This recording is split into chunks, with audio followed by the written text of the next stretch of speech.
दरिया सवात के अंदर आपका सैलाब है ना, वो 2 लाख क्यूसेक से थोड़ा सा ज्यादा पानी था। लेकिन ये जो कोहे सलमान के नाले हैं ना, इनमें से नाले ऐसे हैं जिनमें 2.5 लाख क्यूसेक पानी चल रहा था। अब आप अंदाजा करें कि नालों के अंदर जो पानी था वो दरियाओं से ज्यादा था, और ये हर चीज को मलिया मेट करके गुजर गए हैं। मैंने इमरान रियाज साहब को इसलिए गुजारिश की कि वो खुद जनूबी पंजाब के मुख्तलिफ इलाकों में पहुंचे, राशन दीगर चीज़ें लेकर। सैलाब में जो डूबे हुए लोग थे उनसे वहाँ की जो सूरत हाल थी वो जान लेते हैं।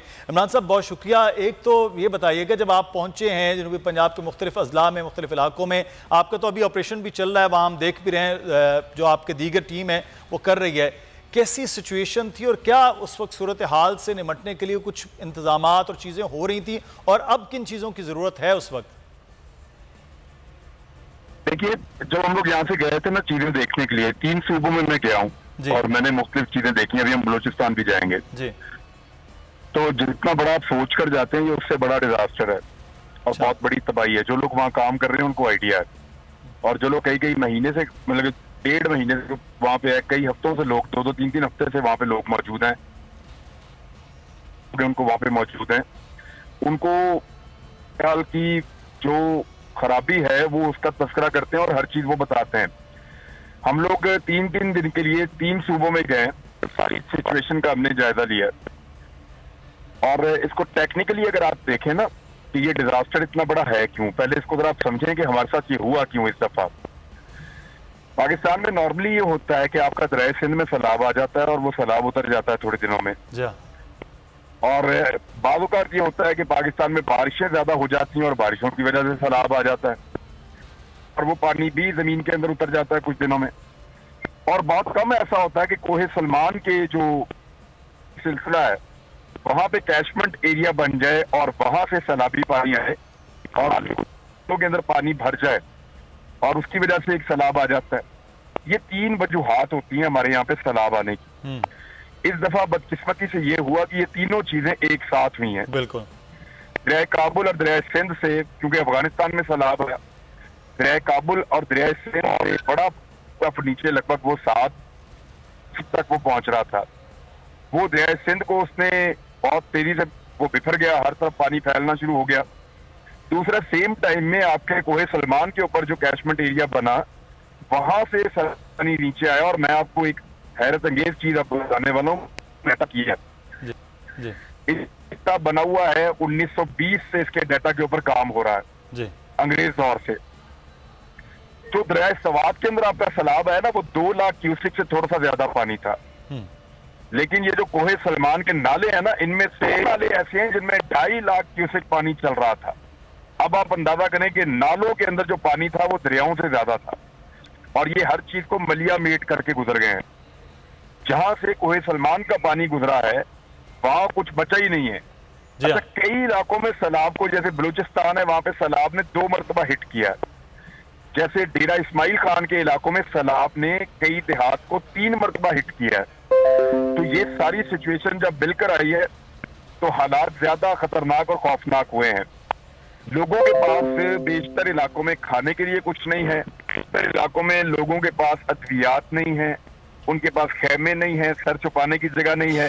4 चीजें मुझे ऐसा लगता है, शायद जफर भाई भी मेरी बात से इत्तेफाक करेंगे, और मैं इनको बड़ा मैं सलाम पेश करता हूँ। ये लोग बहुत ज्यादा काम कर रहे हैं और मैंने इनका काम देखा है माशाल्लाह। अल्लाह ताला, और बहुत सारे लोग हमें चाहिए, अल्लाह ताला इनको सलामत रखे। लेकिन ये डिजास्टर इतना बड़ा है, ना कोई तंजीम इसको कर सकती है, ना कोई हुकूमत इसको कर सकती है। ये पूरा पाकिस्तान मिलकर इनका हाथ थामेगा तो ये लोग सरवाइव भी करेंगे और वापस रिवाइव भी करेंगे।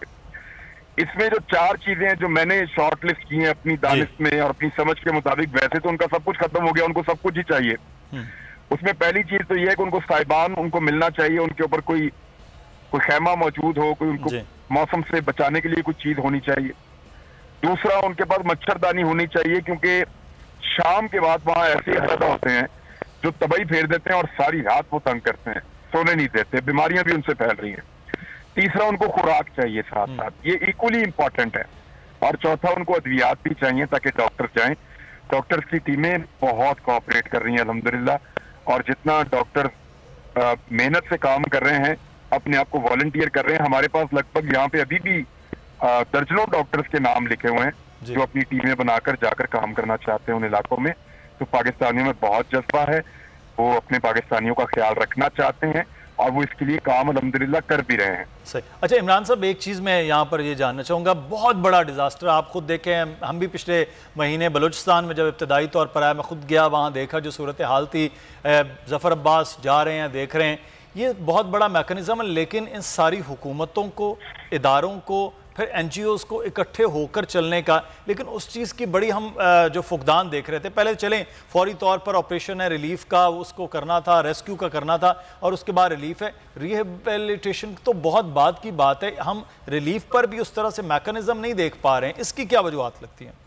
देखिए, अभी हमने यहाँ से 200 टन सामान भिजवाया दादू के लिए, और आपको मैं एक बड़ी इंटरेस्टिंग मैं फैक्ट आपको बताता हूँ कि हमारे उस सामान की डिस्ट्रीब्यूशन के लिए, खैमे लगाने के लिए, और वो सारा काम, बड़ा किचन भी एक बनाएंगे वहाँ पे, इस सारे काम के लिए जो वहाँ पे टीम काम कर रही है वो मुख्तलिफ तंजीमों पर मुश्तमिल है। सही। उसमें हमारे जो जफर भाई हैं, इनके लोग भी मदद हमें करेंगे इंशाल्लाह। वहाँ मुझे इनके कुछ दोस्त मिले थे, उन्होंने वादा किया था।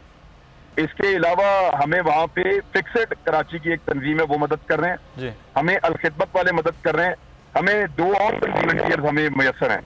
तो ये कोऑर्डिनेशन हम लोग आपस में कर रहे हैं। अब हम लोग रास्ते में अल्हम्दुलिल्लाह, और आहिस्ता आहिस्ता ये बेहतर हो जाएगा। बट गवर्नमेंट का देखें, जब गवर्नमेंट होती है ना, तो फिर गवर्नमेंट का कोई स्ट्रक्चर होता है जी। मैं अनफॉर्चुनेटली इसको यहाँ पॉलिटिसाइज नहीं करना चाहता, but in Sindh there is no government, don't blame anyone.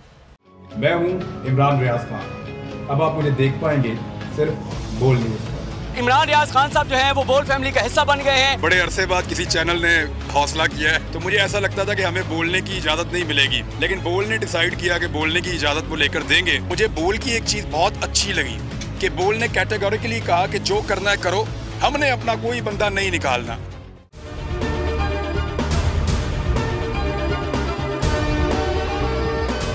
सबसे ज्यादा व्यूज, सबसे ज्यादा रील्स और सबसे ज्यादा रेटिंग के साथ बोल अब भी नंबर 1 पोजीशन पर बरकरार। सब्सक्राइब करें और बेल दबाएं ताकि कोई खबर रह न जाए।